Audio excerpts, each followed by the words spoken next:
According to James Q. Wilson, crime is the price a society pays for abandoning character. Hello and welcome to another exciting edition of Crime of the Week here on Third Eye Africa TV, your first crime TV station in Nigeria where we give you the best. My name is Margaret Adewale. Before we bring you the stories on Crime of the Week for today, we have a message from Olumuyiwa Adejobi, the first Public Relations Officer of the Nigerian Police. Good day, my name is Olumuyiwa Adejobi, the first Public Relations Officer of the Nigerian Police Force. Here from the first headquarters, Abuja. Today, we still want to remind ourselves that spreading falsehood, disinformation, malinformation, distortion of facts and the likes online is a criminal offense. Whether it's online or you're printing it, whatever you want to do, please make sure you verify and get accurate facts of any issue you want to discuss. Publishing, coming online, whether you're a content creator, blogger, journalist, you must make sure you verify your stories and possibly balance your story before you come online to peddle falsehood. I want to put it on record that the Nigerian Police Force has not been witch-hunting anybody with the use or application of the Cybercrime Act 2024 as amended. We have not charged or arrested anybody for criticizing the government, criticizing the IGP or the police. No, go and check the record. We actually arrested and prosecuted those who were out there and peddling falsehood, fake news, disinformation, misinformation to cause problem, to discredit individuals and institutions, to malign people's and to kill people's character. Do not spread fake news. Do not spread falsehood. Do not engage in disinformation or misinformation. These are criminal offenses, and we have our laws prescribing them and describing them as criminal.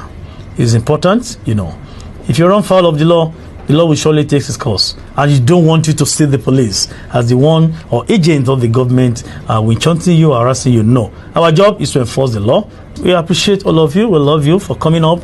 If you want to criticize us, please be objective. We love that. We don't mind. And of course, we would not further harm to see things that will cause problem in any part of this country. Thank you, and enjoy the rest of your day.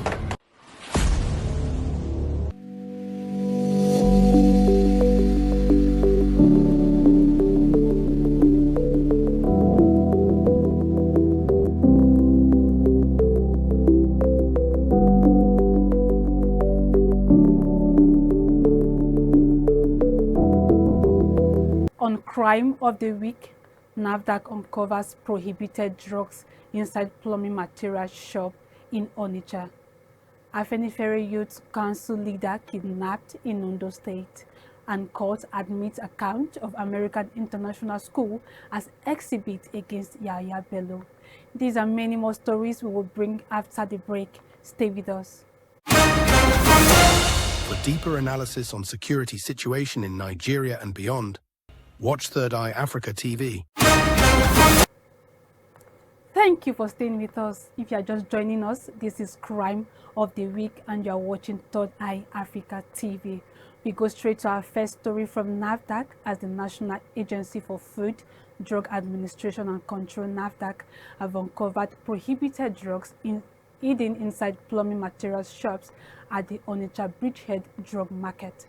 The officials of the agency seized 2 trailer loads of unregistered narcotics, banned tramadol and counterfeit drugs concealed within these shops. You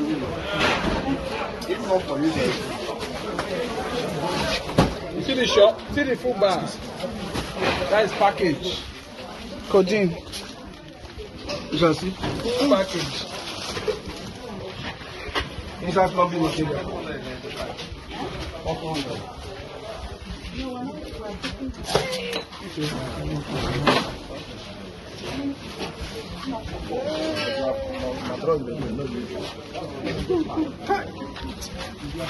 This thing, kudos.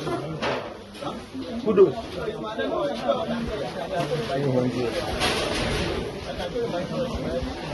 what of the sheriff you shop? It's one way that He was having the key to this first one. The inner one said no key. So he decided to come. You know I said no key. Madam, oh yeah, may we call the count. See this one. You see Ramadan. Have you seen your invoice? For the Ramadan.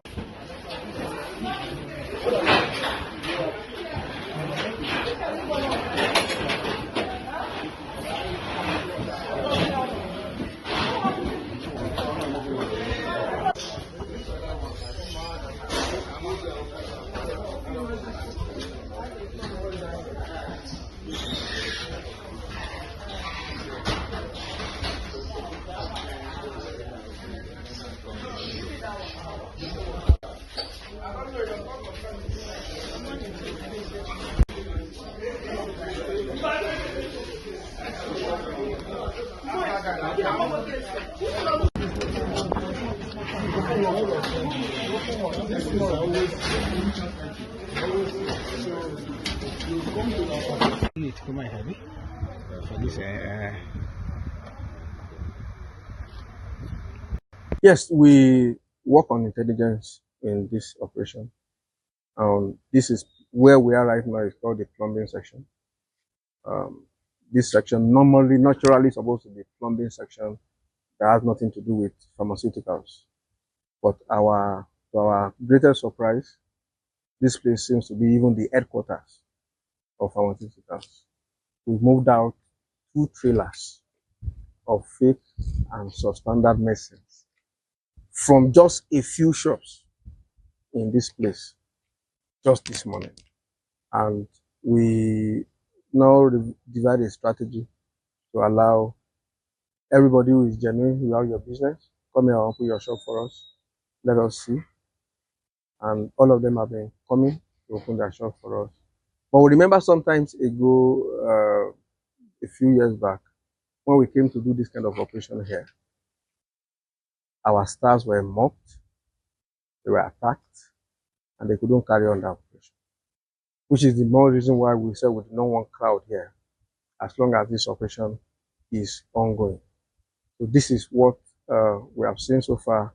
We thought it's going to be a small thing within a few hours today we'll finish, but we can see that our work is really important for us. Even though we heard some people are trying to plan anything, but we advise them not to bother, because this is a federal government project and the federal government is right behind what we are trying to do, and it's for the safety of all Nigerians what we are trying to do.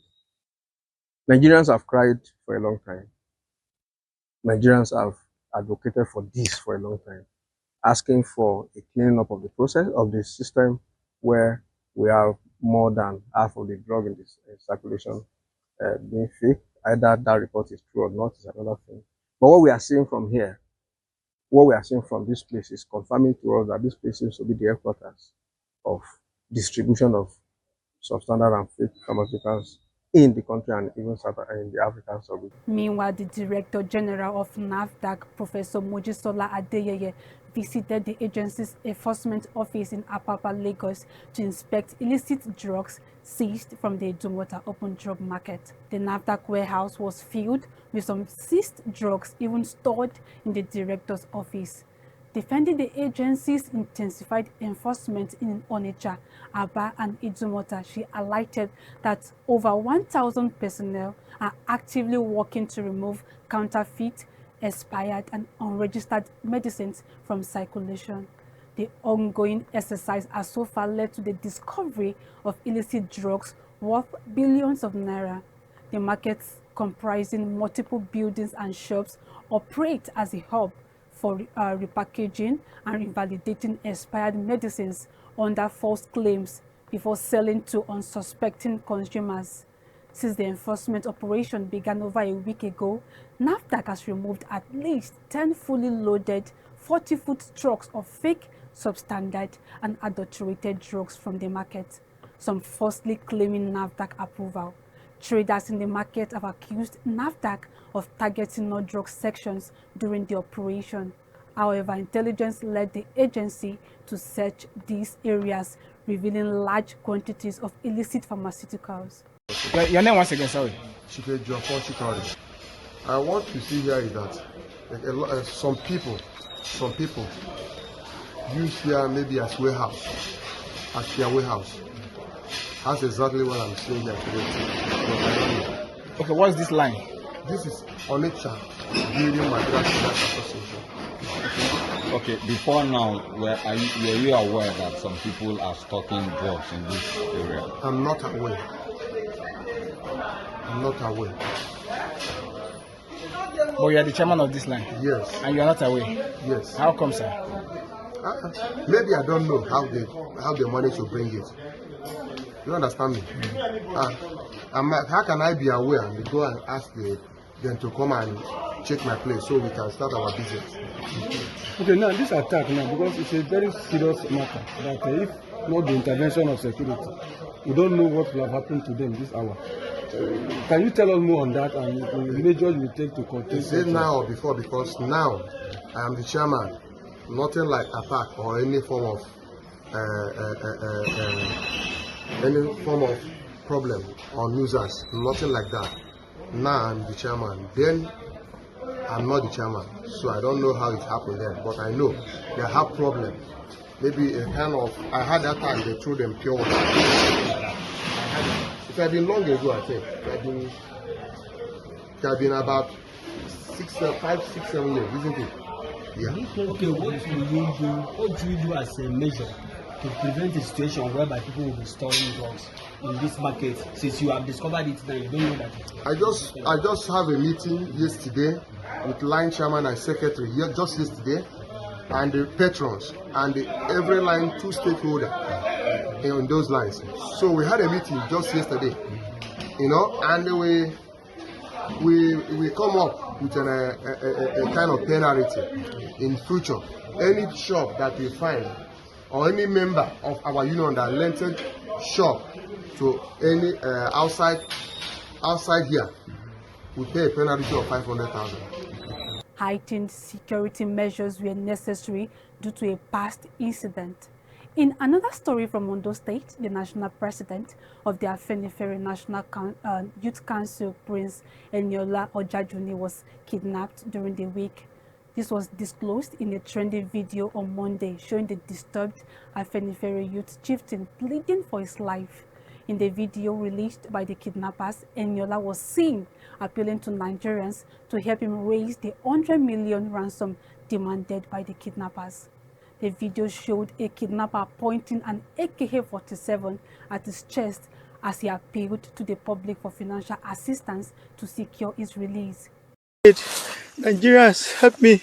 Your 100,000, 50,000, 1 million will go a long way to save my life. My name is Prince Eniola Ojajuni. God bless you. Aderomu, please help me to spread this video. Nigerians, help me. Your 100,000, 50,000, 1 million will go a long way to save my life. My name is Prince Eniola Ojajuni. God bless you. Aderomu, please help me to spread this video. My Ojajuni, Bode Karaki Ojajuni, my big brother. Bensi Ojakaraki, Odakunle Karaki, Ojajuni, sons and daughters, help me. Help me. They'll give me 3 p.m. tomorrow. They'll give me 3 p.m. tomorrow. That they will kill me tomorrow. Meanwhile, a bus driver, Ali Issa, has narrated how he escaped from gunmen who kidnapped Afenifere Youth Council President Prince Eniola Ojajuni. In a video, the driver, who suffered a gunshot injury from the kidnapper, said the incident occurred at Akuni, an Ondo border town in Kogi State. Narrating how the incident occurred, Issa said his bus had 18 passengers who were traveling to Kano from Akure that fateful day. He added that as soon as they passed the checkpoint mounted by security operatives, they noticed a Oma bus advancing in the opposite direction. Quoting Issa, when the bus got closer to us, the bandits opened fire. They were shooting at first. I did not know that I had been shot in my leg until they had left. They used the Oma bus to pack 8 people into the bush. It happened at Akoni in Ondo State, near Ayari in Kogi State. When I realized that a bullet had hit my leg, I kept it on the throttle and continued to drive until I entered Kogi State. Because I was bleeding, I lost consciousness, and when I woke up, I saw that I was in the hospital receiving treatment. Issa said. The next crime story is an unusual one from Lagos State. In an effort to maintain law and order in Lagos State and ensure compliance with environmental sanitation laws, the Lagos State Environmental Sanitation Corps arrested the suspect for illegally dumping refuse at Mekong bus stop along Akowonjo Road, Igbeda, Lagos State. This was announced by the State Commissioner for Environment and Water Resources, Tokumo Wahab, on Twitter on Monday. He wrote, on the morning of 25th February 2025, an individual identified as Rebecca was observed unlawfully dumping refuse at Mekong bus stop along Akowonjo Road, Igbeda. Investigations revealed that she was acting under the instruction of her sister, Mrs. Kate. Further inquiries confirmed that the household does not have a designated waste bin and could not provide evidence of registration or payment for waste collection services with an authorized private sector participant. Where did you bring it from? What's your name? Eh? What's your name? What is your name? Okay. Demo?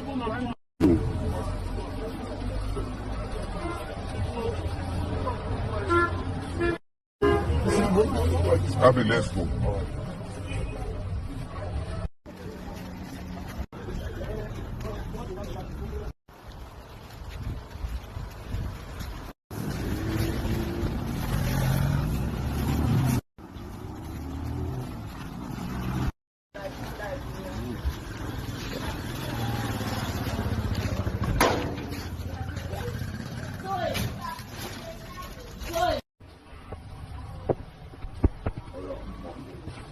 Good morning. Do you know her? Okay. From Loma. She was arrested and she said you are the one that asked her to dump the waste at the road meeting. Okay. Do you know that is against the law?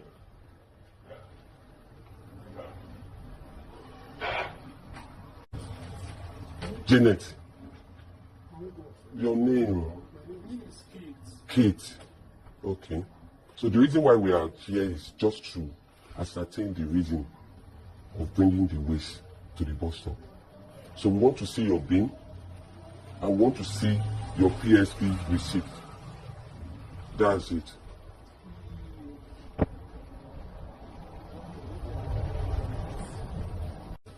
Do you have a bin in this compound? Or outside the compound? No bin. Okay. Can we see the receipt? Let's see the receipt. No. My take on this story, this enforcement by the Lagos State government is a good one and should be imbibed by other states, particularly the FCT. Studies have shown that improper disposal of waste leads to water pollution, air pollution, soil contamination, and land degradation. And from the Nigerian police, in line with the ongoing effort of the Nigerian police force to combat crime, particularly organized crime, the force has made significant breakthroughs, including the recovery of illegal firearms, the arrest of suspects, and rescue of kidnapped victims. These successes underscore the commitment of the police force to ensuring the safety and security of the good citizens of our dear country. Operatives of the Nigerian police force across the country have geared up effort in combating various sorts of organized crime, including banditry, kidnapping, armed robbery, and the likes. In Taraba State, police operatives acting under credible intelligence successfully stormed a criminal hideout in Wamuchi dry season rice farms on February 26, 2025. The operation resulted in the recovery of one AK-47 rifle, 7 rounds of live ammunition, the arrest of 20 male suspects, the recovery of 1 motorcycle, 3 Dane guns, a bow and arrow. A case has been transferred to the State Criminal Investigation Department for further investigation, and the suspects are currently being profiled. Meanwhile, in Oyo State, following a report of kidnapping incident at Agede village, Moniya Ibadan on February 25, 2025, a coordinated response by the tactical teams of the Oyo State Police Command and local security outfit resulted in the safe rescue of 3 abductees. The IGP commends the bravery and the swift action of these gallant officers who have demonstrated their commitment as police officers to ensuring the safety and security of citizens. In the same vein, the IGP has ordered the immediate deployment of FID Intelligence Response Team to prioritize the safe rescue of Prince Eniola Ojajuni, the Afenifere youth leader who was kidnapped on February 17, 2025, while en route to Abuja. The NPF is fully committed to the safe return of Prince Ojajuni and is deploying all necessary resources and expertise to achieve this objective. However, the police urges the members of the public to exercise caution and refrain from engaging in social media speculation or sharing unverified information regarding the ongoing rescue effort. Such activities can inadvertently jeopardize the operation and potentially endanger the safety of the victim. The Nigerian police force will continue to actively pursue and dismantle all criminal elements operating within our communities in the ultimate goal to establish peace and safety. Let's take a quick break. We'll be right back.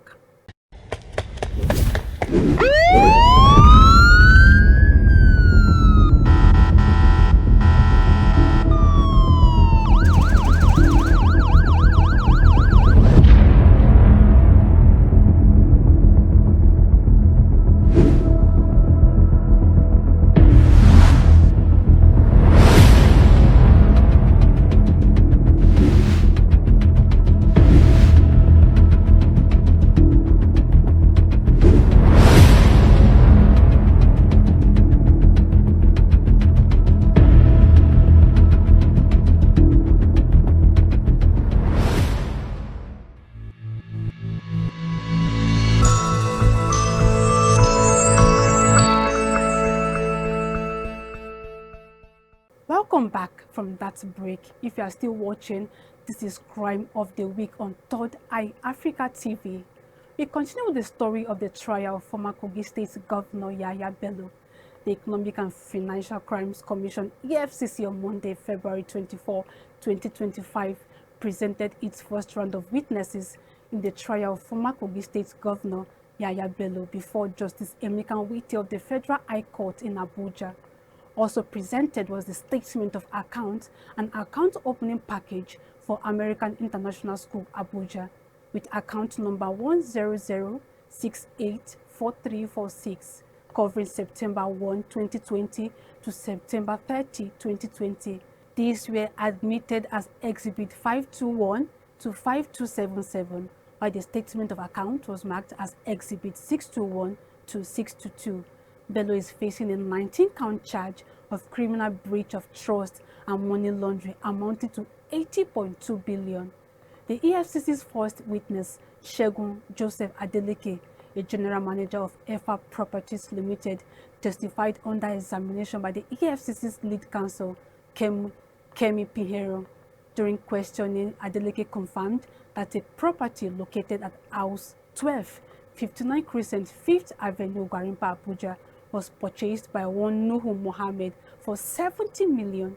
He explained that the payment was made via bank transfer and that his company issued relevant documents, including proof of payments and allocation letters. Further inquiries revealed that EFA Properties received 550 million for another transaction. Adeleke stated that the company followed its standard procedure in processing the transaction, including documents signed by its chairman. When asked whether he could identify the origin of the 70 million transfer, Adeleke admitted he did not know its source.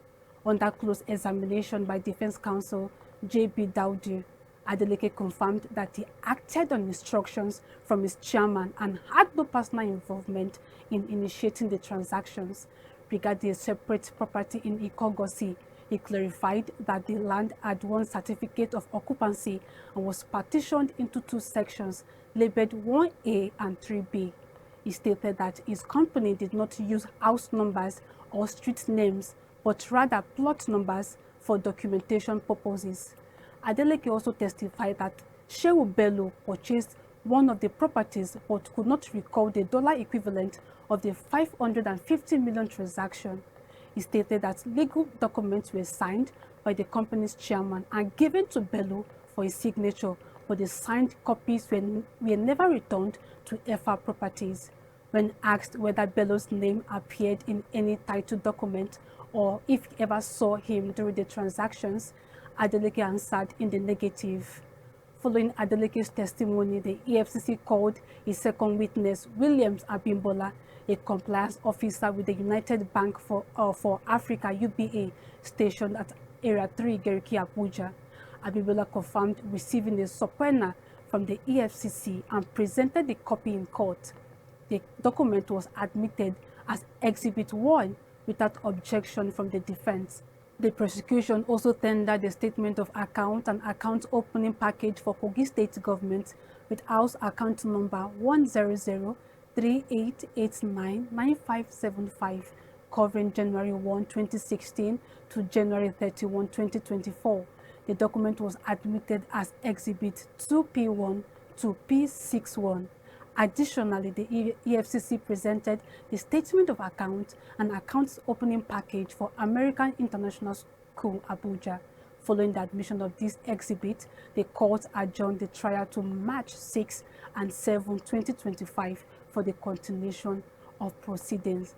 And lastly, the operatives of the Economic and Financial Crimes Commission EFCC Abuja Zonal Directorate on Monday, February 24, 2025, arrested 59 suspected internet fraudsters. They were arrested at Abacha Road, Mararaba axis of Nasarawa State, following credible intelligence about their suspected involvement in fraudulent internet activities. Items recovered from them include 73 phones of different brands. The suspect will be charged to court as soon as investigations are concluded. And that's all we have for Crime of the Week for today. Join us next week as we bring another interesting package for your pleasure. Do not forget to follow us on all our various social media platforms. Also like and share our programs. My name is Margaret Adewale. Thank you for watching.